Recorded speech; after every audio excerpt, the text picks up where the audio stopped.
লগ্ন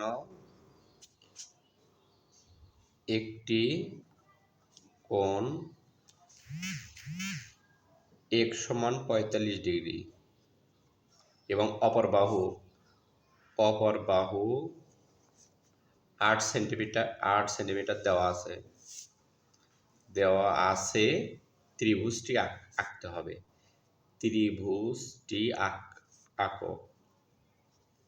আমরা প্রথমে এই চাঁদার সাহায্যে 5 সেন্টিমিটার কেটে নেই।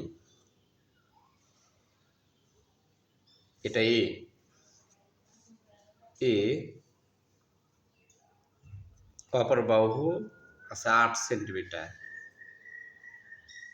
সেন্টিমিটার এস এবং কোণ দেওয়া আছে 45 ডিগ্রি। এরকম চাঁদার সাহায্যে আমরা 45 ডিগ্রি কোণ এঁকে নিই।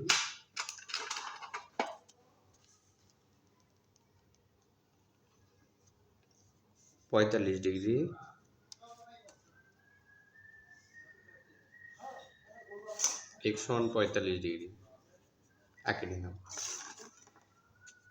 যে কোনো রেখা আমরা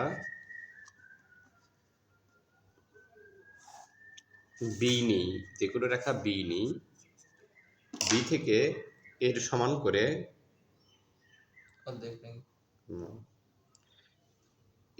করে বিসি অংশ কেটে নিই। আমরা বিসি অংশ কেটে নিই। বিসি রেখার বি বিন্দুতে 45 ডিগ্রি আমরা কোণ আঁকবো। এক্স কোণের সমান করে 45 ডিগ্রি কোণ আঁকবো। এই পাশে কোণ আঁকতে হবে। এই কর্নারের থেকে কর্নারটা এরকম। আর মুখের মাপ, এটাকে আমরা মুখ বলতে পারি। মুখের মাপটা আমরা মুখের মাপে নেব। এরকম মুখের মাপটা আমরা মুখ থেকে নেব। মুখের মাপ মুখ থেকে নিলাম। এখন যেখানে আমাদের সেট করছে এখানে একটা ফোঁটা দেব, দেওয়ার পরে এটা যোগ করে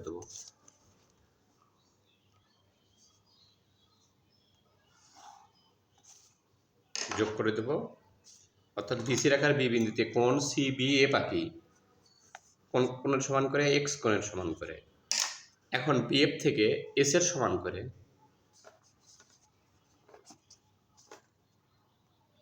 বিএফ থেকে এস এর সমান করে বিডি অংশ কেটে নিই। কি কেটে নেব? বিডি অংশ আমরা কেটে নেব।